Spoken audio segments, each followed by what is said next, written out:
Good evening, everyone. Thank you for joining me. I'm SONIA SABRI, Kathak artist. I would like to say a very big thank you to Meeraji for inviting me to be part of Munch UK, which is, I can't say, it's just a tremendous platform to bring artists together with art lovers all over the world. So thank you so much, Meeraji, for yet another groundbreaking idea. And I'd like to extend my thank you to all the volunteers who are working exceptionally hard, Ambika, Suhani, Vidya, and I'd like to say a very special thank you to Subhalakshmi, who has been an absolute gem in controlling this whole session in terms of supporting me and keeping me on track with things, and just generally the attitude has been so wonderful. So we need many more Subhalakshmis as part of our dance sector who can really take our bubble to the next level. So thank you to everyone. I would like to begin with a little rendition of a Sufi poem written by a great Sufi saint Bulle Shah. This was actually a request by Meeraji, so this is for you as a gift and to everyone who's tuning in. And this particular poem is very I think the theme of my life from the early part of my career, so it's quite apt. Mere nakh vich nathni te tan utte kagri ta mere kanna vich pa diyo dandiya. Mere nakh vich nathni te tan utte kagri ta mere kanna vich pa diyo dandiya. Ho Bulle Shah, asa yaar mano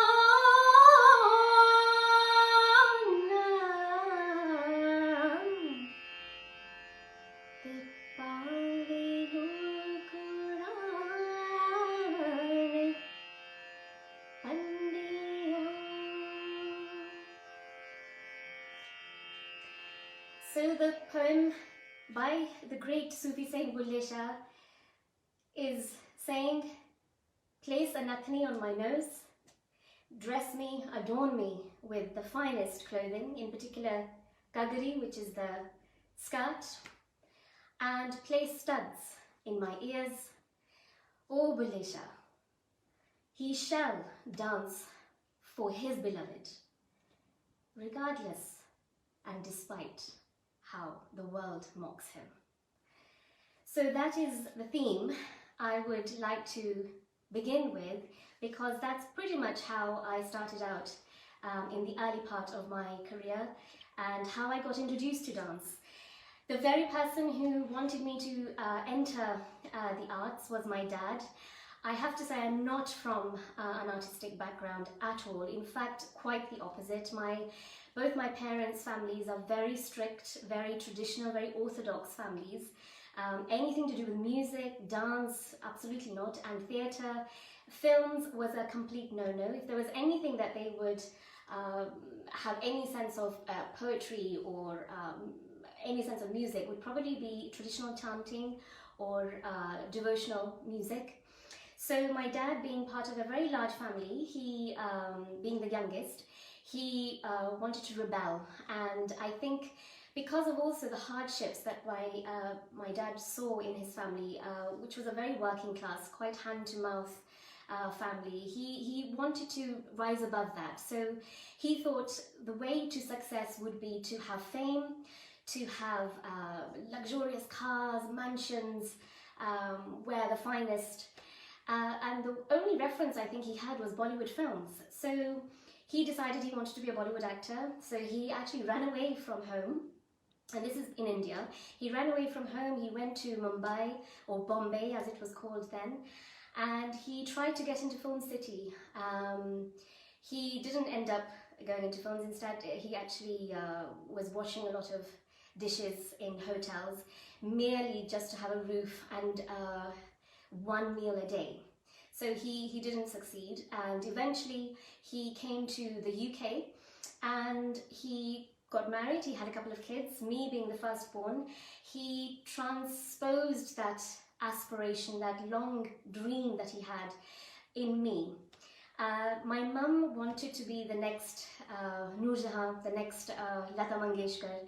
She wanted to sing, and she being the youngest of her large family and being a girl, that was absolutely unacceptable. So her dream also was shattered. So both of them wanted me to do something more in the vein of commercial, more in the vein of Bollywood. They wanted me to be a Bollywood actress. These days, Bollywood actresses, actors, it's all the same thing. But in those days, it had to be, oh, you're going to be the next star in Bollywood. So that was the drive, and my parents put me into my first dance lesson, which was in some really grotty, dodgy place in Birmingham. They were teaching Michael Jackson. I think the song at the time was Criminal, Smooth Criminal. And they used to teach modern dance. In those days, again, it was called modern dance rather than contemporary or something else, or commercial dance. So Michael Jackson was my first introduction to dance, and really loathed it because it was in the most dingiest place of Birmingham, and I as a child was really not confident at all. I was the type of child who would always hide behind her mum, and the fact of going to a class and to meet other children or to meet other people was very traumatic for me as a child. And I was probably 4 or 5 when I first went to the Michael Jackson classes. But what I did really enjoy, because it was in the safe zone of my home, was watching Bollywood films. My parents owned a corner shop, it's a typical Asian story that they owned a corner shop, and my brother and I used to live with my parents above the corner shop. It was a 2-bedroom flat, very small, but that was our haven. And my dad used to bring home VHS cassettes. On those were the Bollywood films, and that's how we watched Bollywood films. All those years ago, that's how you did it.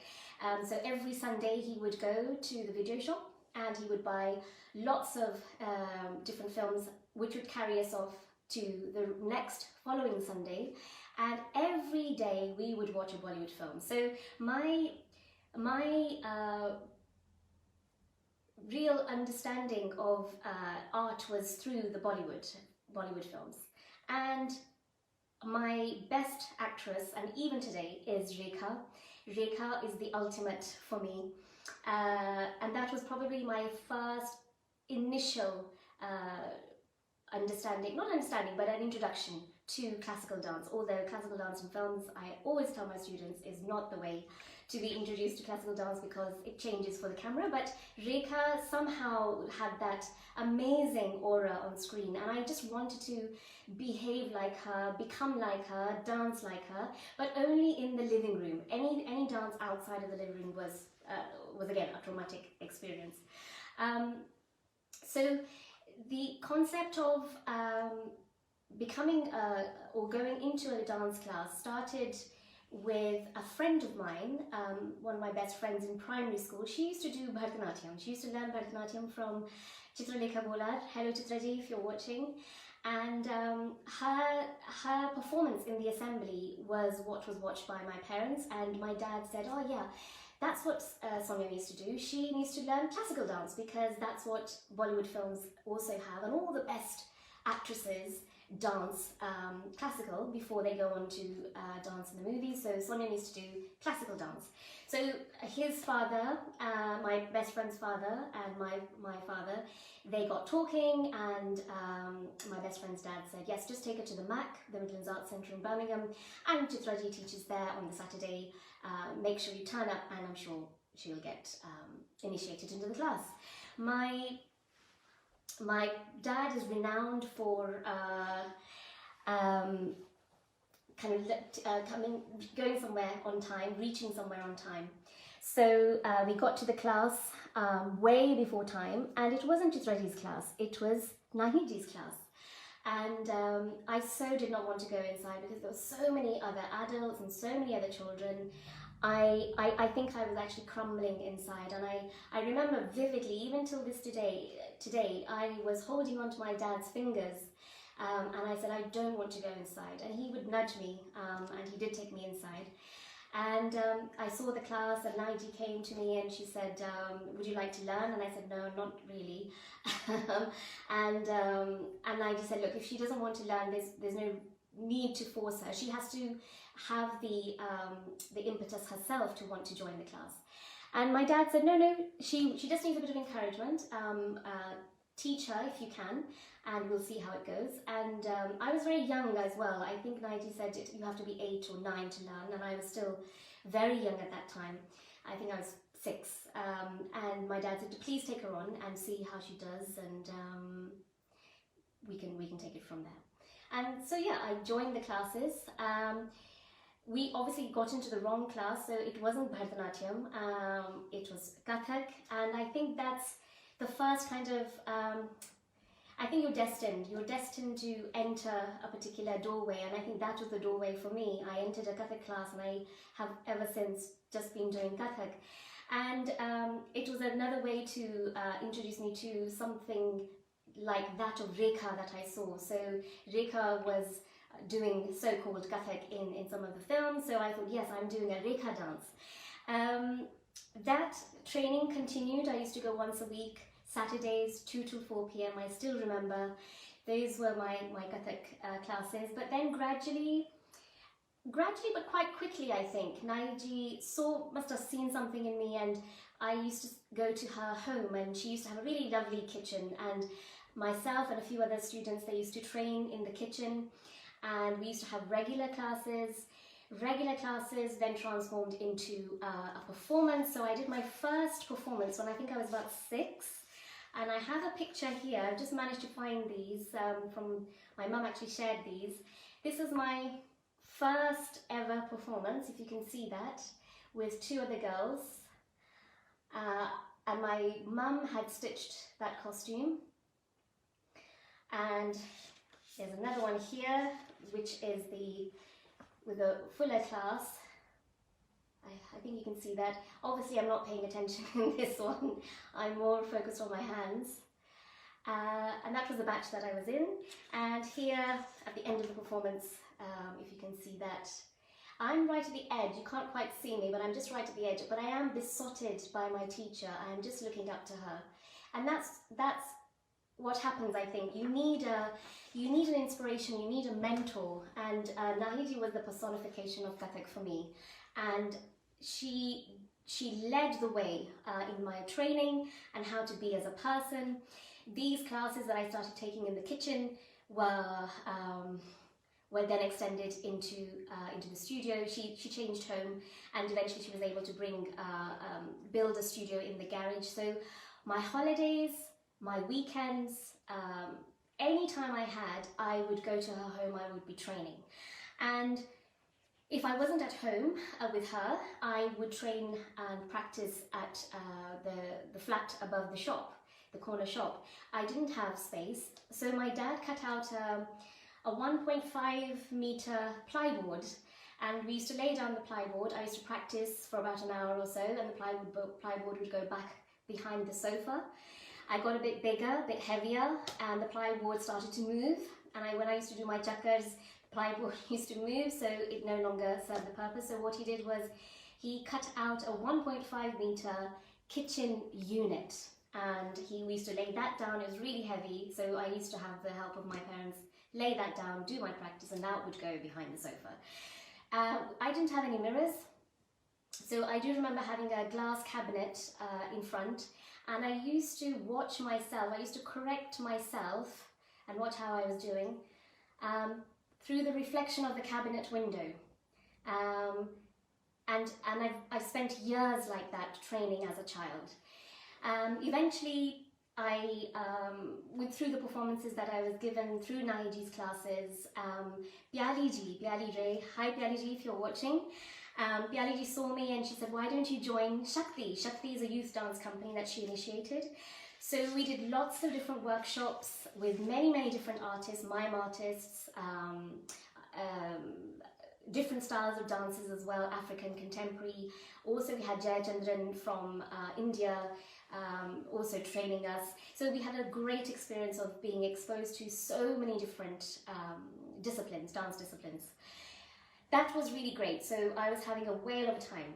But then secondary school started. And I have to say, secondary school was the worst 5 years of my life as a teenager in terms of schooling, because I was bullied a lot. In fact, when I heard Subhash's story on Monday, there were a lot of things that were which were brought up in my own mind, because there are a lot of things I have pushed under the carpet and suppressed, because it was such a nasty time for me. So nothing as horrific as Subhash, but certainly the mental trauma that I faced from those bullies. And because they were bullying me around the very fact that I danced. I was very good at dancing. I was very good at with music. I was playing the piano and the keyboard, and I also was singing, and I did a lot of theatre. And I must add here, as I was training with the dance, with my Kathak, my dad also put me to speech and drama school in Birmingham. So alongside my Kathak, I was doing my Lambda training, and so they were going hand in hand, and I was doing quite well. But at school, the bullies didn't like it, and I was getting a lot of attention for the school assemblies, any project, or get Sonia to do her performance. But it's almost like they kind of really squeezed every ounce of confidence out of me. And they were saying, and they were Asian girls. I think there's a bit of a concept that, oh, there's ghettos in schools and all the Asian girls hang out together. But actually in my school, there were very few Asian girls. And those Asian girls were actually against me. And they were saying, being an Asian, you're a girl, you shouldn't be dancing. Who do you think you are? You know, flaunting yourself and what have you. So I hardly went to school. I hardly went to school for that reason, and I used to be forced to go to school and face up to the bullies. And it was my music teacher, Mrs. Pithers, who said that, Sonia, if you stop dancing and don't take music seriously, you're actually giving in to the bullies. So just continue doing what you're doing. And if she hadn't have said that, I think I would have felt completely worthless. And there were times when I felt maybe the world would be better without me. Maybe I shouldn't exist. That's how low I became. And then the hand of Kathak, I really use this phrase quite a lot recently, because it was like a hand of saviour. Kathak kept bringing me back. Don't dwell on what's happening in school. Come out. And Nahiji at that time had started her company. I was 13 or 14 when I was asked to be in her first production, Time Cycle. I remember it vividly, even today. That we were able to work with Kumudini ji Lakia, Maulik Shah, Ishira ji, the finest of artists and great masters and teachers, great musicians. And at such a young age, I was touring internationally, globally, to festivals, and I kept touring with the Nahid Siddiqui & Company. So the fact that my teacher, my guru, had so much confidence that this teenager is right for my production, and each production, I really thank her for that. After training, after kind of doing some of the shows kept going actually each year, and that was my kind of respite from the trauma at secondary school. I got through my GCSEs. I actually did quite well, even though I didn't go to very many classes. And then I got into A-levels. When I started my A-levels, I was also then training for my Rangmanch Pravesh. And my Rangmanch Pravesh, it was decided both with my parents and with Naiji that we will do the first Rangmanch Pravesh in Pakistan. It was a dream of Naiji to present her students in Pakistan because A, she wanted her Ustad, Baba Ghulam Hussain Maharaji, to see how she has been training students in the UK. And the second most important point was that no matter where you are in the world, as long as you have a good teacher and you have a committed student and both work very hard towards reaching that goal, one can accomplish anything, and one can accomplish the standard of Kathak just as those who may be training in Kathak in India, if not better. So those 2 points were very important for us to establish. So I trained very hard. I would train after school. I would go from school to the MAC, at that point, Midlands Arts Centre. Dorothy Wilson, I have to credit her massively. She used to give me space for free at MAC, or sometimes at a very reduced rate, because I didn't have the space at home. I couldn't keep dancing on my plyboard and kitchen unit. So I was very fortunate to have studio space at the MAC. And eventually they made me an associate artist later on. And I trained very hard, working sometimes from 10 till 10 p.m, rehearsing with Naiji. And then eventually I performed my Rangmanch Pravesh, and I performed the first one in Lahore, and Baba was there, of course. And he was right at the front, and he was a very flamboyant, magnificent, majestic. I mean, he almost had this kind of halo around him, and his entourage, who were in great respect, had great respect for him, and everyone around him. It's almost like he had this fragrance. Wherever he went, he actually left a fragrance. It was unimaginable, and I'm so lucky to have met him, and he to have seen me, and I grasp his blessings for my work. He saw my first performance. In fact, during the performance, I remember I'm only 16, 17 at this stage. I'm performing, trying to do my performance really well, and he just stood up and he said something to the effect of, look at this child. We say that we have to find Kathak. Here, Kathak has found this child.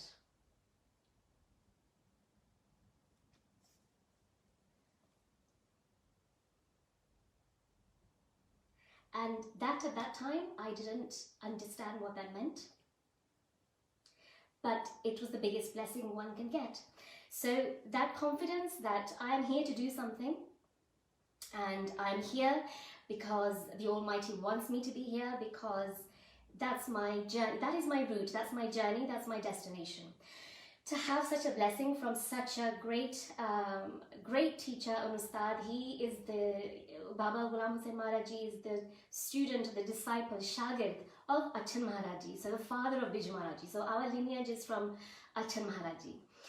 I came back to the UK. Now my parents have been the supporters of dance throughout, and they've had to listen to a lot of sometimes repulsive remarks about, why is your daughter dancing? She should not be dancing. This is not the etiquette of our Asian culture. Stop her dancing and get her into education and make sure she does a proper job. But my dad was the one, my parents, both of my parents, they were the filter. They never let me feel that, and were always encouraging me. But it came to a point when they did have to kind of listen to all that torment, because I think I was growing up, I was becoming a young lady, and I think they felt a little sensitive around it. But one last time, my dad said, just one last time, try going to Bollywood, and let's see if you can get a chance to be in the films. It just so happened, Shyam Benegal had come to Birmingham. He was, I think, promoting one of his films. Shyam Benegal is a fine actor. He's not so much in the commercial, but he's more in the kind of the art films. I think a lot of the great artists, Nazarin Shah, Shabana Azmi, All of these actors have gone through Sham Benegal. So he came to Birmingham. My mum and I went to his press conference, and my mum said, look, we really want our daughter to be in Bollywood. What can you do? And he said, just come, send me a fax, and this is my number. He gave the card, this is my number. Why don't you come to Bollywood, and we'll see what we can do. We went to India, we went to Film City. He actually sent his driver to our hotel, and for 3 days we visited Film City. Absolutely magical. It's nothing like you could ever conceive. It's a fantasy world because they have sets of different time zones, different environments, villages, urban. Amazing, absolutely amazing. So everything we see in Bollywood isn't necessarily going on location out of the country. A lot of it is in Film City. So he then sat me down after 3 days. He said, right, you've met all the Bollywood actors. Why do you want to come to Bollywood? And I said, sir, I'm going to be really honest, but I don't want to come to Bollywood. I am in love with my Kathak. I just want to be doing my Kathak as a professional artist. And he turned to and I said, my mum and dad want me to be a Bollywood actor. And he just held my hand and he said, Beta, good girls don't come to Bollywood. And that was it. My mum got us the next flight to Birmingham, and we came back, told Dad that this isn't the place for Sonia. He did go on to say that even the Madhuris and the Karishma Kapoors, and even though they are from such great families, they have to go through a system which is not respectable. So he said, you don't want to go through that. He actually said, make sure you serve Kathak and you make a name for yourself in Kathak. Bollywood is a fleeting moment. So his words, so profound, have stayed with me forever and will stay with me forever. So I've continued on that path of taking Kathak. A lot of people may not know that I also did a job. I worked at the BBC Asian Network because my parents are still saying, no, we think you need to find a proper job, because how much can you earn being a dance artist? And they used to ask actually a lot of musicians and other dance artists, how much do you earn? How much do you earn? Which was a little embarrassing, because you don't just turn up to people and say, how much do you earn? But I think as parents, and I understand, they were very, very worried, would Sonia be able to support herself? So anyway, I managed to find a job in BBC Asian Network, and I started doing some administration, and then we did some research, and then I started doing some script writing. I think the whole Lambda training with my speech and drama school really helped. Every 3 months, I actually got promoted to the next big job, and came to a point where I was curating the playlists of all the programs on BBC Asian Network. But that year, I did that for a year, but it kind of killed my soul. I lost a lot of weight. I was quite depressed. And I wasn't dancing because it took so much of my time doing that job. And I one day just called up my senior producer, and I said, I'm not turning up to work tomorrow. And she says, why? What's happened? I said, I really have to prioritize my career, and my career is this, it's Kathak. And she was so understanding, and she said, look, Sonia, you do what you have to do, and if you need me at any point, just pick up the phone. So that's when my freelancing career started. I was freelancing, but the freelancing actually meant free dancing. I did a lot of performances for free because the promises that I was made that, oh, somebody's going to see you, you'll be, then you'll get great exposure, and then you'll be whisked off your feet, and you'll have a breaking moment. That didn't happen. If I was dancing for free, didn't really earn anything, and if I was not dancing for free, I had a lot of free time.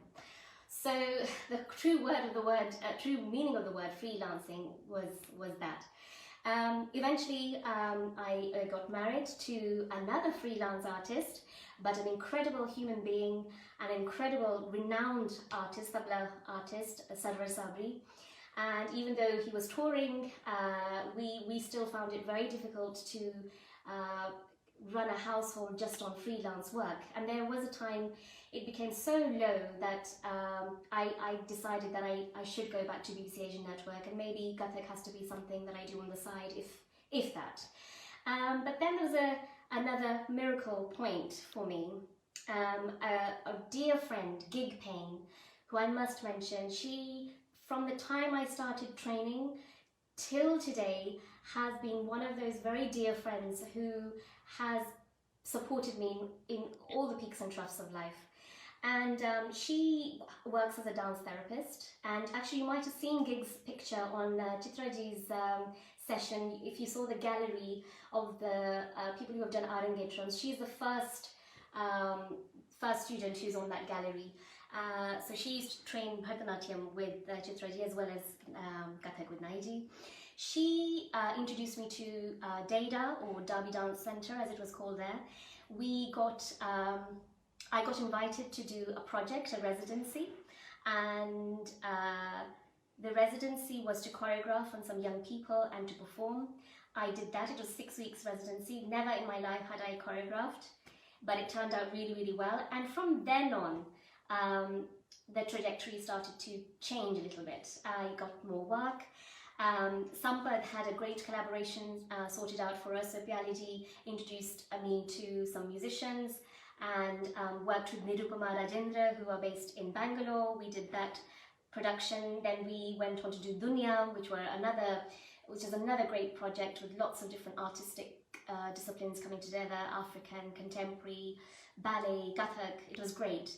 And there was another project we did, Sakhi, which was a great way to introduce us to other dance artists: Anusha, Geeta Sridhar, Gauri. Hello to everyone if you're watching. And then we came to do Coming of Age, which I think a lot of people have mentioned from the other sessions.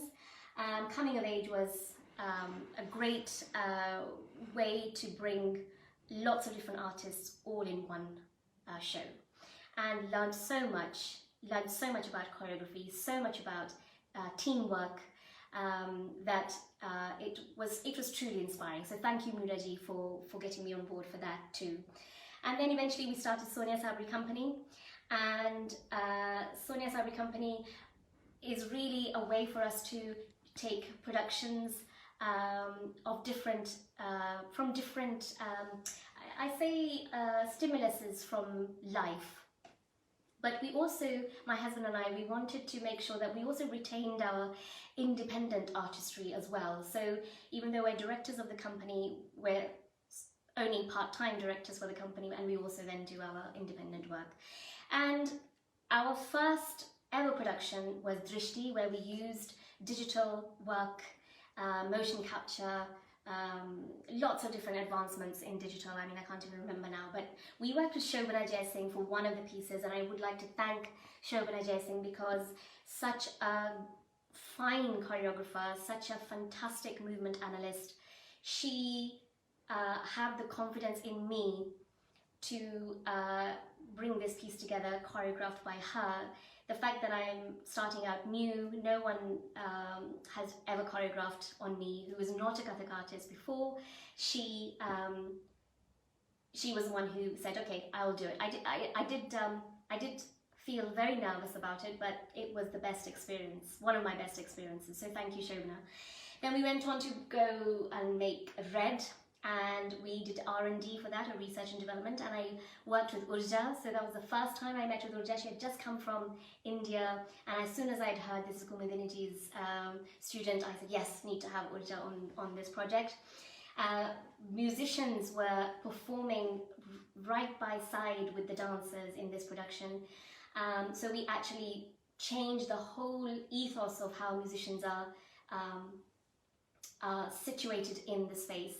And then we went on to do Nisbat, which is a Sufi based production, and we used a lot of dancers for that. And I would say that each production has been, without trying to blow my own trumpet, I just want to kind of say that the research that we do into each production really pays off, because it's not just about bringing another show and another show and another show. I'm really interested in exploring different facets of Kathak, different facets of theatre, as I was trained in Lambda, how I can bring theatrics into a dance production. So Red, where we never have put musicians on the same place as the dancers. Drishti, with the whole digital. Kathak Box is another one where we just use a cappella music, and it was hip hop, it was African dance, it was contemporary dance. We only use beatboxing and Indian beatboxing, Badhant. That was also groundbreaking, and it won lots of awards. Jugani was another one where we focused really on women's stories, the hardships of women's stories. I went on to do Virago, which looked at female feticide. So the journey of the productions have taken each show has been very, very different. And I would say in the last 8 years, I've been honing in a lot on real stories. And my focus is on empowering the woman. So Jugani, Virago, New Body, which was a dance film that we created, is about real stories of women. And I do go out and I do meet women in their safe places, sometimes in their safe houses, to glean some of their inspiration and their stories, and try to then bring that into the work. So I'm kind of now becoming more of a socialist, becoming someone who can be a voice for the community, and that's what inspires my dance. I could go on. I know I'm running out of time. I want to share just a little bit of a dance piece. It's called Spill. It's a very, very short excerpt. It's one of the pieces that I did and was commissioned by the Place Theatre. And it features, I'm going to keep talking actually while I get myself sorted, so that we're not listening to this and then I'm faffing around. It's Spill, and this is another a cappella piece. And it features two artists from the West Indies and Senegal, and we have just used the Badhant, the bol, the syllables, for the music, and the music has been created and arranged by SABRI, and SABRI is also featured in the composition. So this is my little gift to all of you. I believe that spoken word sends out vibrations. So when we say shub shub bolo means to always talk positive, because then you've got positive vibes all around. So hopefully you'll enjoy this, and we are sending positive vibes. I'm just going to set myself here.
Dum kata katika tim tim kata katika tim tim kata katika tim tim kata katika tim tim kata katika tim tim kata katika tim katika tim katika tim katika tim tim kata katika tim tim kata kata katika tim kata katika tim katika tim katika tim tim kata katika tim tim kata katika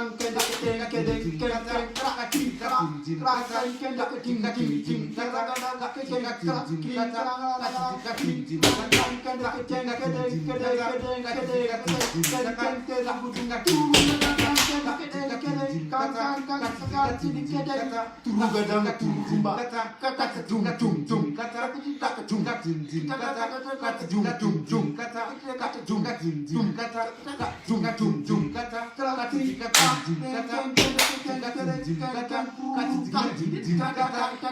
katika tim tim kata katika tim tim kata katika tim tim kata kata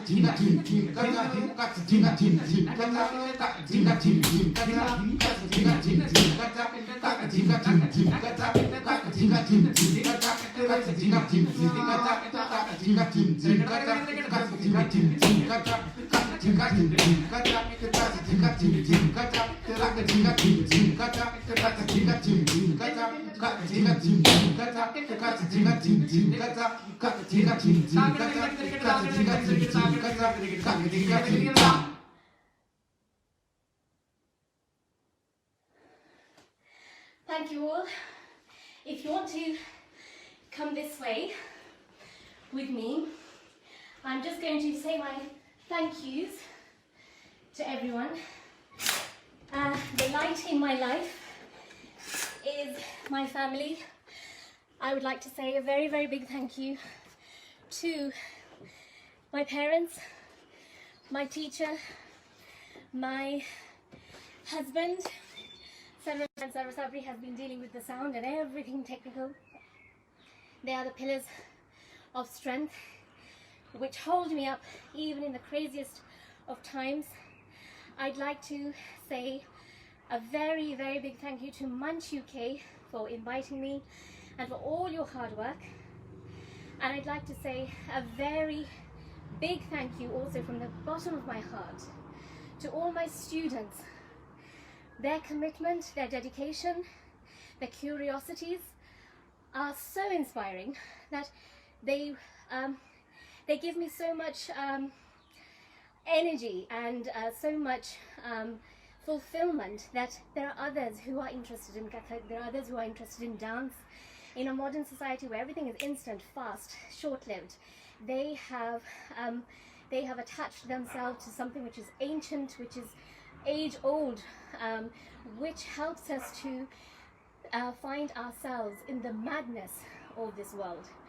So really hats off to you for persevering. It is all about patience, persistence, perseverance, and nothing is impossible. I am so truly blessed that the Almighty has chosen me to be on this path, and I will continue to be on this path and serve as many people as I can. Is to say that someone is an artist, but if there is no audience, I am nothing. If there are no students, I am nothing. I am not a teacher. We need audiences, we need students, we need supporters so we can fulfill our purpose. I would like to announce, very honoured to announce actually, tomorrow, Munch UK, 6 p.m, we are all in for a massive treat, and that is, it's a double bill. So two fine artists coming to you tomorrow. Firstly at 6 p.m. tomorrow, Pushkala Gopal, and straight after is Nilima Deviji. So do watch in tomorrow, same time. Make sure you have a cup of tea or a refreshing drink. Do not move for an hour. You must hear these exceptional artists. Thank you so much once again. Keep safe, keep creative, keep supporting the arts. Thank you.